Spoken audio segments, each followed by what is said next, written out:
సత్సంగం నుండి ప్రశ్న: విద్య గురించి మాట్లాడతారా? శ్రీశ్రీ: విద్యను 5 అంశాలుగా అర్థం చేసుకుందాం. 1. సమాచారం. తరచుగా సమాచారాన్ని విద్య అనుకుంటాం. అది విద్యలోని ఒకే ఒక అంశం కాదు. 2. ప్రరూపాలు. ప్రయోగాలన్నింటికీ ఆధారం ప్రరూపాలు. 1 సృష్టించడానికి ముందుగా ధారణ జరగాలి. 3. ప్రవృత్తి. ఇది సరైన స్వభావాన్ని పెంపొందించడానికి విద్యతో పాటు మిళితమై ఉండాల్సిన ఒక అంశం. సరైన సమయంలో సరైన స్థలంలో మీ చక్కటి ప్రవృత్తి మీ ప్రవర్తనను, క్రియలను నిర్ణయిస్తుంది. 4. ఊహ. సృజనాత్మకతకు, కలలకు ఊహించటం ముఖ్యం. ఊహల్లో చిక్కుకుని విహరిస్తే ఉన్మాద స్థితికి వెళ్తాం. 5. స్వేచ్ఛ. స్వేచ్ఛ మీ సహజ గుణం. ఆనందం, దయ, ఇతర మానవతా విలువలు స్వేచ్ఛ నుండి ఉద్భవిస్తాయి. స్వేచ్ఛ లేకపోతే ప్రవృత్తులు భరింపలేనివిగా, ప్రరూపాలుగా భారంగా అవుతాయి. సమాచారానికి విలువ ఉండదు. ఊహ ముందుకు సాగదు. ప్రశ్న: నేను విద్యార్థిని. ఇక్కడ విద్యా విధానం నాకెంతో నచ్చింది. మీరు నేను వెనక్కు వెళ్ళి పాటించగలిగే కొన్ని విలువలను చెప్తారా? శ్రీశ్రీ జవాబు: ఉపాధ్యాయులను గౌరవించడం. భారతదేశ విద్యా విధానంలో ఉపాధ్యాయులకు ఎంతో గౌరవం ఇవ్వబడింది. పాశ్చాత్య దేశపు స్కూళ్లలో, కాలేజీలలో అది కొరవాడింది. పెద్దలను కూడా గౌరవించడం ఇక్కడి చక్కటి సంస్కృతికి గుర్తింపు తెచ్చింది. ప్రశ్న: ఆధ్యాత్మిక సాధనలు చదువుల్లో పురోగతికి దోహదం చేస్తాయా? జవాబు: శ్రీశ్రీ: తప్పకుండా. ఇంగ్లాండ్లో పరిశోధనలు చేసి సంస్కృతం చదువుకున్న పిల్లలు లెక్కలు, భాష సంబంధిత కార్యాల్లో ముందంజగా ఉంటారని, వారి మస్తిష్కపు సామర్థ్యం ఎక్కువగా ఉంటుందని ఖరారు చేశారు. ఆ పిల్లలు ఏ భాషనైనా సులువుగా నేర్చుకోగలరు. ఇంగ్లీషు, చైనా భాష, రష్యా భాష. ఇంగ్లాండ్ దేశంలో 3 పాఠశాలలలో సంస్కృతం తప్పక చదవాలని ఆంక్ష పెట్టారు. కంప్యూటర్ రంగంలో భారతీయులు ఎందుకు ముందంజ వేస్తున్నారని కూడా ప్రయోగాలు చేశారు. భారతీయుని మేధా కంప్యూటర్ పనులు చేయటానికి ఎక్కువగా తగినట్లు ఉందని తేల్చారు.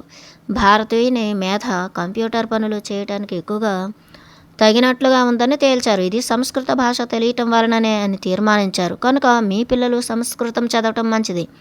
ఇది మాత్రమే కాక ప్రాణాయామం చేయటం వలన పిల్లల నైపుణ్య ప్రదర్శన ఇనుమడిస్తుందని రుజువు చేసే ప్రయోగాలెన్నో చేశారు. పిల్లలు ప్రశాంతంగా, మరింత జాగరూకులై ఉత్సాహం కలిగి ఉంటారు. వారు అధికంగా గ్రహించుకోగలరు, ఎక్కువగా అర్థం చేసుకోగలరు. ఈ విధంగా ఎన్నో ఉపయోగాలు ఉన్నాయని నిరూపించడమైనది. మీరు S+ వెబ్సైట్ చూడండి. పిల్లలకు విద్యారంగంలో లభించే ఉపయోగాలు ఎన్నో ఉన్నాయో తెలుస్తుంది. ప్రశ్న: వారి యుక్త వయసులో అందరూ ఎందుకు సమాజ సేవ చేయాలని అనుకోవటం లేదు?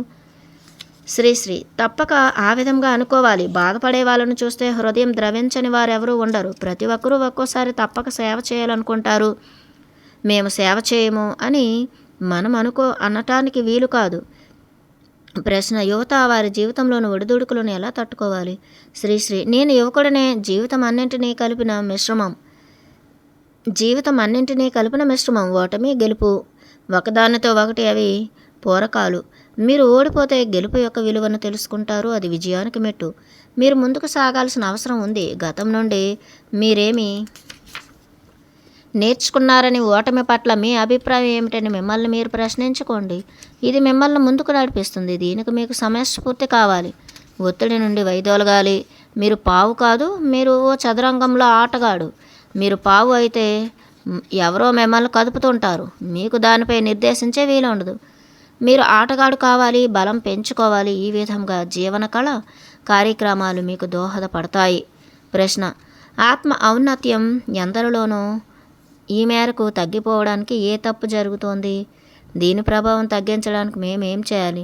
శ్రీశ్రీ: S+S వీకెండ్ కార్యక్రమాలు దీనికి బాగా ఉపయోగపడతాయి. ఐరోపా దేశాల్లో S వీకెండ్ కార్యక్రమాన్ని నిర్వహిస్తాము. ఐరోపాలో 140 మంది యువత దీనిలో పాల్గొన్నారు. ఆ యువకులను ఈ కార్యక్రమం చేయకముందు, చేసిన తర్వాత మీరు చూసి ఉండాల్సింది. ఆ తేడా తెలిసేది. వారికి అంత ఆత్మ ఔన్నత్యం కలిగింది. ప్రశ్న: ఎంత మేరకు యుక్త వయస్కులకు స్వేచ్ఛనివ్వాలి? ఎంతవరకు అదుపులో పెట్టాలి? శ్రీశ్రీ: మీరు ఆ వయస్సు దాటేశారు కనుక మీరు మర్చిపోయారు. మీరు పడిన అంతర్మథన మీకు గుర్తులేదు. ప్రస్తుతం అదే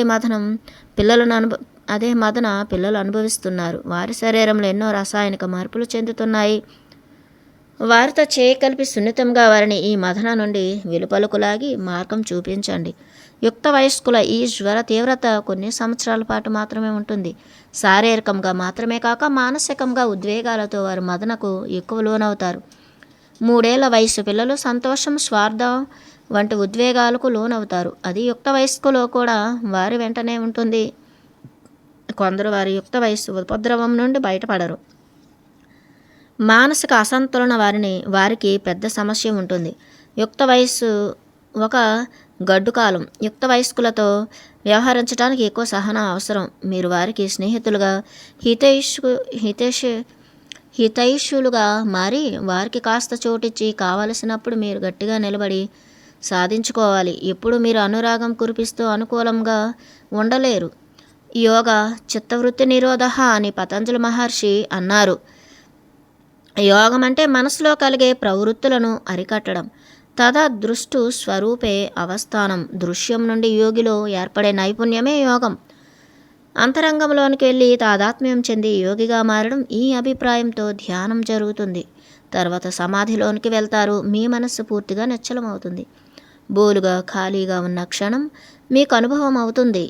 ప్రశ్న: యుక్త వయస్కులపై శ్రద్ధ చూపే తల్లిదండ్రులకు మీ సలహా ఏమిటి?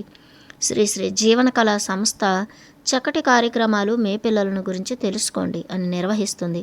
వాటి వలన తల్లిదండ్రులకు పిల్లల పట్ల చక్కటి అవగాహన కలుగుతుంది. ప్రశ్న: ఈ ప్రపంచంలో యువత పాత్ర ఏమిటి? శ్రీశ్రీ ప్రపంచం ప్రస్తుతం ఒక రకమైన స్తంభన ఎదుర్కొంటున్నది. యువతకు గొప్ప అవకాశం ఉంది. వారు క్రొత్త ప్రపంచాన్ని సృష్టించగలరు. మొత్తంగా మార్పు రావాలి. అది భారతదేశం నుండి ఆరంభమవుతుంది. ఆర్థికంగా సంపన్నమవటం అసలైన సుసంపన్నత కాదు. జీవితాన్ని పూర్తిగా జీవించడం ఉత్సాహపూరితమైన విధానం. ఇవి మనం ప్రపంచానికి ఇచ్చాం. జీవితం ఉత్సాహం, జీవితం ప్రేమ, జీవితం దయ, జీవితం సృష్టి ఇవన్నీ నీలో సమాధి అయితే అప్పుడు మనం నడియాడే శవాలుగా అయిపోతాం. ప్రశ్న: ఎన్నో విధాలైన వికర్షణలు ఉన్నాయి. అయినా యువత ఎందుకు విముఖత చెందుతున్నారు? శ్రీశ్రీ వారు దురదృష్టవంతులు కనుక వారు విముఖత చెందుతున్నారు. వారికి తృప్తి కలిగి ఉంటే వారి ఎదుగుదల సమాప్తమై ఉండేది. వారికి విముఖత ఏర్పడినప్పుడు కొత్తది కావాలనే దాహం కలుగుతుంది. ఉన్న వస్తువులతో వారికి తృప్తి లేదు. ఈ పరిస్థితుల్లో వారు ఒక అడుగు వేసి లోపలికి చూసుకోవాలి. అంతరంగంలోనికి గెంతి ప్రయాణం సాగించాలి. ఒక మెట్టు ఆధ్యాత్మికత వైపు. మీ చుట్టూ ఉన్న వాటి మీద విముఖత కలిగితే పైలోకాలపై ఒక ఇష్టత పొడచూపుతుంది. మీలోనే సంతోషానికి మూలం ఉందని తెలియగానే చుట్టూ ఉన్న ప్రతిదానిలో ఆ సంతోషం ప్రతిఫలిస్తుంది. అప్పుడు మీరు అన్నింటిలో ఆసక్తి కనబరుస్తారు. ఇంద్రియాల మీద నిరంతరం ప్రేరణ ఉంటే అది అలసత్వానికి కారణమవుతుంది. అది ఒక విధమైన విముఖత. ప్రాణశక్తి మనలో మళ్ళీ ఉత్తేజమైతే మీరు అలసత్వం నుండి ఉత్సాహం వైపుకు వెళ్తారు. ప్రశ్న: గురూజీ నిర్మోహం గురించి తెలపండి. అప్పుడు మోహం మాట ఏమిటి? జవాబు: శ్రీశ్రీ ప్రజలు ఒక వృత్తి, ఒక ఉద్యోగం, ఒక వ్యాపారాన్ని కేవలం ధనార్జన కొరకు చేస్తారు. అది అలాగే వారికి మోహం అవుతుంది. యువత వారి హృదయాన్ని, వారి ఆకాంక్ష, మోహమును, వారి కళలను సాక్షాత్కరింప చేసుకోనవసరం లేదంటారా? మీకొక కళ, ఒక ఆకాంక్ష ఉండాలి. మీరు దాన్ని అనుసరించాలి. కానీ జ్వర తీవ్రతతో కాదు. మీకు విహార స్థలాలకు వెళ్ళాలని ఉంటే తప్పకుండా వెళ్ళి రావాలి. మీరు కావలసిన ఏర్పాటు చేసుకుని అక్కడికి వెళ్తారు. దాన్నే తల్లోకెక్కించేసుకుని ఆలోచించుకుంటూ ఉంటే మీరు మరో చోటుకెళ్ళి చేరుతారు. ఆకాంక్ష యొక్క తీవ్రతతో మీ మనస్సు గ్రహింపు శక్తిని పోగొట్టుకుంటుంది. మీకు సరి అయిన ఆలోచనలు, ఊహలు రావు. మోహం, నిర్మోహం ఒకదానికొకటి పూరకాలు. నిర్మోహం మీలో సమతుల్యాన్ని, స్థిరత్వాన్ని, ప్రశాంతతను తెస్తుంది. మోహం ఉన్నప్పుడు అది మిమ్మల్ని మీకు కావలసినవి పొందమని ప్రోత్సహిస్తూ ఉంటుంది. గాఢమైన విశ్రాంతి, మార్పుతో కూడిన క్రియాశీలత ఒకదానికొకటి పూరకాలు. మీరు శరీరానికి, మనస్సుకు చక్కటి విశ్రాంతినిచ్చి ఉండకపోతే మీరు క్రియాశీలమైన ఉత్తేజం కలిగి ఉండలేరు. ఎప్పుడు నిద్రపోని వ్యక్తి తనను శక్తివంతునిగా ఎప్పుడూ భావించలేడు. అదేవిధంగా మీరు మోహరహితులు కాకపోతే మీరు ఆకాంక్ష కలిగి ఉండలేరు. మీరు అంతరంగంలో కాంక్షలతో, కోరికలతో తీవ్రత చెంది ఉంటారు, కానీ క్రియాశక్తి లేని వారైపోతారు. ప్రశ్న: గురూజీ, మీరు యువత గురించి మాట్లాడండి. వారు సంఘానికి, దేశానికి ఏం చేయగలరో చెప్పండి. శ్రీశ్రీ: యువత అంటే ఉత్సాహం, తమాషా, హమేషా ఏదైనా చేయడానికి తయారుగా ఉండే తత్వం. ఏదో కొత్తదనాన్ని సృష్టించాలనే తహతహ. ఇవన్నీ యువత గుణాలు. మీ అందరిలో ఈ గుణాలున్నాయి. కోట్లాను కోట్ల మంది మన సమాజంలో ఉండే వారి హృదయాలలో ఈ యువతత్వం చోటు చేసుకోవటం ముఖ్యమైనది. ఈ విషయంలో మనం హెచ్చింపు చేసుకుంటూ ముందుకు వెళ్ళాలి. ఒక గ్రామంలో 10 మంది ఉత్సాహవంతులైన యువకులున్నా వారు అక్కడి రూపురేఖలను మార్చగలరు. వారు ఇప్పుడు లంచగొండితనాన్ని, ఉన్మాదాన్ని దూరం చేయగలరు. నేను మీకు 2 ఉదాహరణలు ఇస్తాను. ముంబై నగరంలో ఫ్రెంచి భాషను తెలిసిన మహిళ ఒకరున్నారు. ఆమె నా దగ్గరకు వచ్చి తనకు ఫ్రెంచి భాష తెలుసునని, తనకు సేవకు ఎక్కడైనా పంపమని కోరింది. నేను ఆమె ఇష్టం ఉన్న చోట్లకు ఆమె వెళ్ళవచ్చునని, ఏర్పాట్లు మేము చేస్తామని చెప్పాను. ఆమె ఐవరీ కోస్ట్కు వెళ్ళారు. అక్కడ మహమ్మదీయ క్రైస్తవ సమూహాలకు మధ్య గొడవలు జరుగుతున్నాయి. ఆ గ్రామంలో చాలా ఇబ్బందికరంగా ఉంది. వెళ్ళిన ఈ మహిళ జీవనకళ తరగతులను ఆ గ్రామంలో అందరి కొరకు ఆరంభించారు. మరో గ్రామంలో వీరు ప్రత్యర్థులు ఉన్న చోట తరగతులు ప్రారంభించారు. ఇరు పక్షాల వారిని కలిపారు. క్రైస్తవులు వెళ్ళి మహమ్మదీయులు ఉన్న గ్రామంలో బడిని తెరిచారు. మహమ్మదీయులు క్రైస్తవుల ఇళ్లలో వెళ్ళి పాయిఖానాలు నిర్మించారు. ఈ విధంగా ఒకరికొకరు ఉపయోగపడి తగువులు తీరాయి. 10-15 గ్రామాలలో అన్ని సమస్యలు పరిష్కారమయ్యాయి. 2008లో ఆ దేశ ప్రభుత్వం మన సంస్థ చేసిన సేవకు మెచ్చుకుని బహుమతి ప్రదానం చేసింది. మహారాష్ట్రలో నాందేడ్ జిల్లాలోని ఖతేవాడ్ గ్రామం పేరు మీలో చాలామంది విని ఉంటారు. ఏ కులానికి సంబంధించిన ఎటువంటి వ్రాతబల్లులు, బోర్డులు కంటబడవు. ఒకే ఒకటి దివ్యత్వ సమాజ నిర్మాణం అనేది మాత్రం చూస్తారు. కొందరు బాధ్యత తీసుకుని నవచేతన శిబిరాన్ని, ధ్యాన సమావేశాలను ఆ గ్రామంలో ఉండే 600 కుటుంబాలకు లభించేటట్లు చేశారు. దీనికి మునుపు ఇదొక భయంకరమైన గ్రామంగా ఉండేది. కానీ ప్రస్తుతం రోజు అక్కడ సత్సంగం జరుగుతుంది. ఆ గ్రామంలో త్రాగుబోతులు, మాదక ద్రవ్యాలకు బానిసలు ఇప్పుడు లేరు.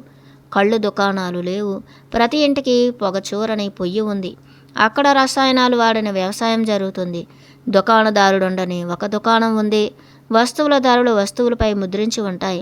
ప్రజలు వారికి కావలసిన సరుకులు తీసుకుని అక్కడ ఉన్న గల్లాపెట్టెలో డబ్బు వేసి వెళ్తారు. ఒకప్పుడు అంతటి భయంకరమైన గ్రామం ఇప్పుడు ఆదర్శ గ్రామంగా రూపొందింది. ప్రభుత్వం ఆ గ్రామాన్ని శుభ్రమైన ఆదర్శ గ్రామం అని గౌరవించడమే కాక నగదు బహుమానం కూడా ప్రకటించింది. కొందరు ఔత్సాహిక యువకులు ధారావి పేదల ఆవాసం యొక్క రూపురేఖలు మార్చారు. అది ఆసియా ఖండంలోనే పెద్దదైన పేదల ప్రపంచం.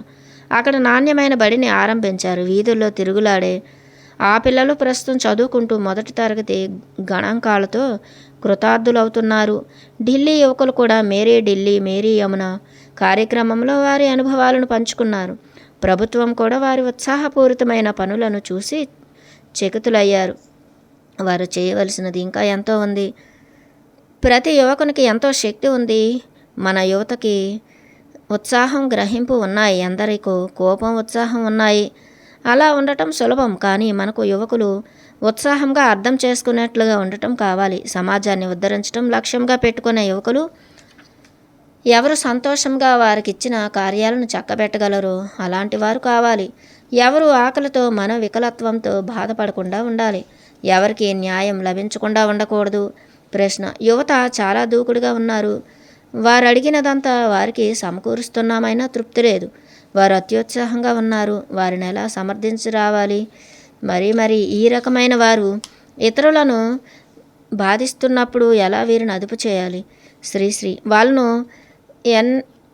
ఎస్ మరియు S+ తరగతులకు తీసుకురండి. ఢిల్లీ నగరంలో పిల్లలు ఈ తరగతులకు హాజరైనప్పుడు వారి తల్లిదండ్రులు మేం పిల్లలతో ఏం మాయ చేశామో అని ఆశ్చర్యపడ్డారు. పిల్లలు మంచిగా తయారయ్యారు. ఒక తర్ఫీదు తరగతి తర్వాత పిల్లలు ఆ విధంగా మార్పు చెందుతారని తల్లిదండ్రులు అనుకోలేదు.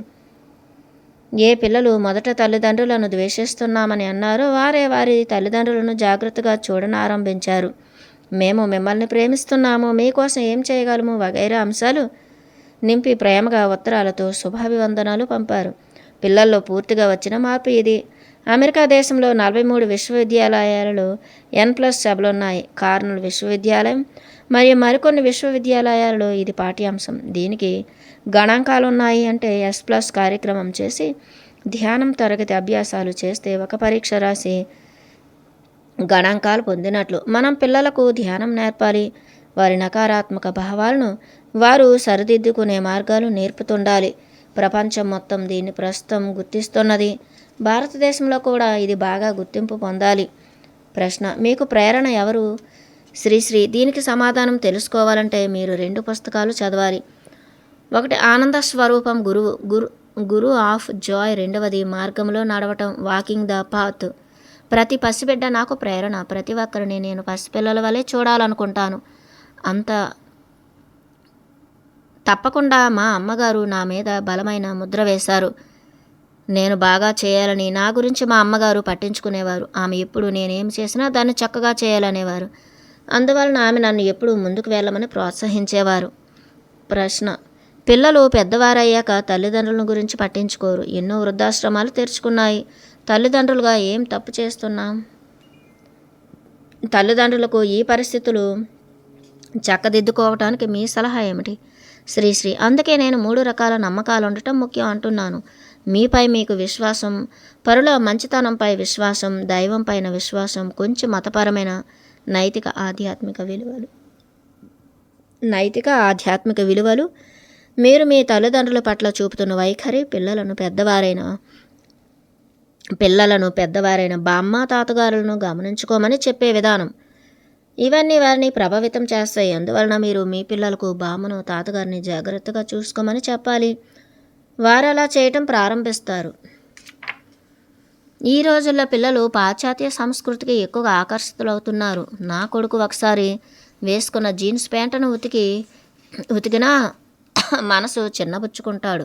చిరిగిపోయిన జీన్స్ ప్యాంటు కోసం ఎక్కువ ఖరీదు ఇచ్చి కొనాల్సి వస్తున్నది. అలాంటివి వేసుకోవడం వాడికి నచ్చుతుంది. ఈ పిల్లవాడి తత్వంతో మేము మార్పు ఎలా తేగలం? శ్రీశ్రీ. ఈ ఫ్యాషన్లు వస్త్రధారణ విధానాలు మారుతూ ఉంటాయి. అది మీకు తెలుసు కనుక బాధపడవద్దు. ఏ పద్ధతి అలాగే ఎప్పటికీ ఉండిపోదు. మీ పిల్లల్లో వారి స్నేహితులలో అలాంటి గ్రహింపు కలుగు చేయండి. వేరే విధంగా ఉండేటట్లుగా వారికి ప్రోత్సాహం ఇవ్వండి. అందుకే నేను ప్రతి అమ్మ నాన్న మంచి అత్త మామ ఆంటీ అంకుల్ అవ్వాలి అంటాను. మీ పిల్లల గురించి మాత్రమే మీరు పట్టించుకుంటూ ఉండలేరు. వారి స్నేహితులను గురించి కూడా పట్టించుకోవాలి. 1 సంవత్సరానికి మీ పిల్లలకు మీ పిల్లల స్నేహితులకు కలిపి మీరు 6 పార్టీలు, ఉల్లాస సమావేశాలు ఇవ్వాలి. పజామా పార్టీ ఇచ్చి వారిని మీ ఇంటికి పిలిచి కూర్చుని వారితో మాట్లాడి కథలు చెప్పించుకుని అడిగి తెలుసుకుని ఉల్లాసంగా వారితో గడపాలి. 2 నెలలకు ఒకసారి శనివారపు సాయంత్రాలు వారితో మీరిలా గడిపితే ఎంతో తేడా కనిపిస్తుంది.